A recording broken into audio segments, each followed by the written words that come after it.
नमस्कार। अब नवरात्र का समय आ गया है तो मैं माता रानी के लिए एक बहुत अच्छा पचरा लेकर आई हूँ। तो चलिए हमारा पचरा गीत सुनिए और पसंद आए या ना आए हमें कमेंट में ज़रूर बताना। पूर्व के देशवा से आवेली मालिनिया हो कि धोवे लागिना, हो कि धोवे लागिना। चौरा माई के चुनरिया हो कि धोवे लागिना। चौरा माई के चुनरिया हो कि धोवे लागिना। दोइन दाई धोबिन पे कलिया कसवा हो जुराई गइले ना, हो जुराई गइले ना। चौरा माई के चुनरिया हो जुराई गइले ना।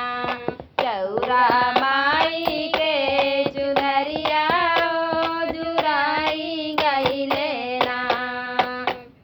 पूर्व के देशवा से आवेली धोबिनिया हो कि धोवे लागिना, हो कि धोवे लागिना।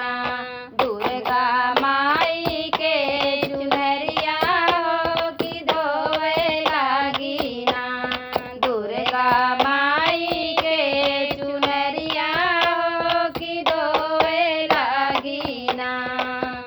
दोइन दाई धोबिन पे कलिया कसवा हो जुराई गइले ना, हो जुराई गइले ना।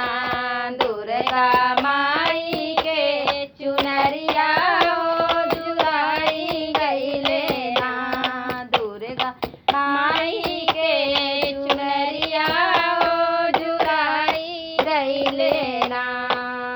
पूर्व के देशवा से आवेली धोबिनिया हो कि धोवे लागिना, हो कि धोवे लागिना।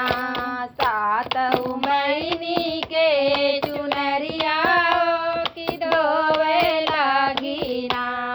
सातऊ महीनी के चुनरिया हो कि धोवे लागिना।